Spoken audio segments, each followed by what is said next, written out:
একটুখানি ভালোবাসা আর একটুখানি আদর দিয়ে তৈরি করলাম দারুণ মজার এই খাবারটা। এই খাবারটা দেখতে তত লোভনীয়, খেতে কিন্তু তার চেয়েও বেশি। আর এই খাবারটা তৈরি করতে মসলা একটু বেশিই লাগবে। এই যে বলেছি মসলা একটু বেশিই লাগবে।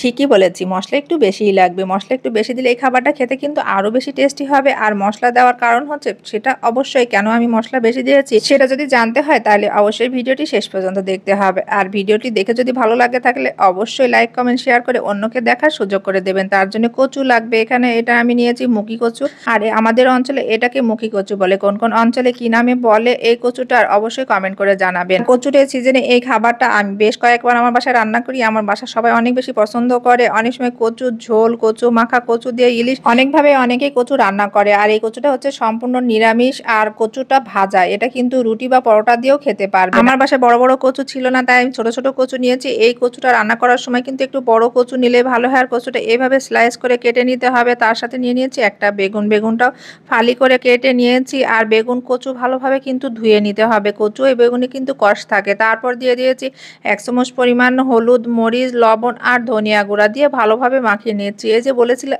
আগেই মশলা একটু বেশি লাগবে। আসলে কচু বেগুনের যে পরিমাণ সেই ক্ষেত্রে কিন্তু আমি এখানে মশলা একটু বেশিই নিয়েছি। মশলাটা বেশি নিলে এই খাবারটা খেতে দারুণ লাগবে। আর মশলাটা পরবর্তীতে কিন্তু আমার কাজে লেগে যাবে। আমি ভালোভাবে কচু আর বেগুনের সাথে মাখিয়ে নিয়েছি। আর এরই ফাঁকে আমি চুলাইতে একটা ফ্রাই প্যান দিয়ে কিছুটা তেল গরম করে নিয়েছি। আর এখানে কিন্তু আমি তেলের পরিমাণটা একটু বেশি নিয়েছি, কারণ প্রথম পর্যায়ে তেল বেশি হতে লাগতে পারে, কিন্তু পরবর্তীতে তেলটা আর একেবারেই থাকবে না। আর ভাতের সাথে এই তেলটা খেতে কিন্তু দারুণ লাগে। আমি তেলের সাথে কচুটা এপাশ ওপাশ করে লো হিটে রেখে ভেজে নিচ্ছি, কারণ কচুটা অনেক সময় শক্ত থাকতে গাল লাগার সম্ভাবনা থাকে, কিন্তু এই কচুটাতে একেবারেই গাল লাগবে না। ঝোল ঝোল কচু খেতে যারা পছন্দ করে না তারা কিন্তু এভাবে কচুটা ফ্রাই করে খেতে পারে না। আর আমি এখন দিয়ে দিয়েছি বেগুন।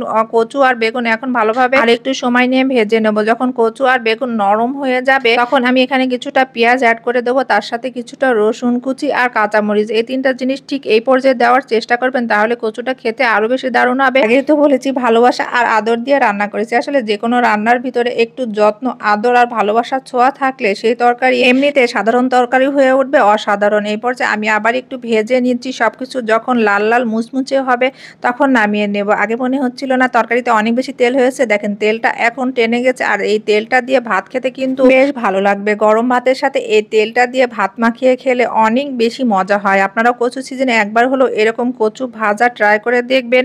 আপনারা যদি বেগুন পছন্দ না করেন তাহলে শুধু কচু এভাবে ভেজে নিতে পারেন। আর এই পর্যায়ে আমি নামিয়ে নিচ্ছি। কতটা লোভনীয়, আকর্ষণীয় এবং টেস্টি হয়েছে সেটা তো দেখেই বোঝা যাচ্ছে। আর আমি দেখিয়ে দিচ্ছি আপনাদেরকে কচুটা কত নরম হয়েছে। আর কচুটা এত বেশি গরম ছিল আমি হাত দিয়ে ভাঙতেই পারছিলাম না।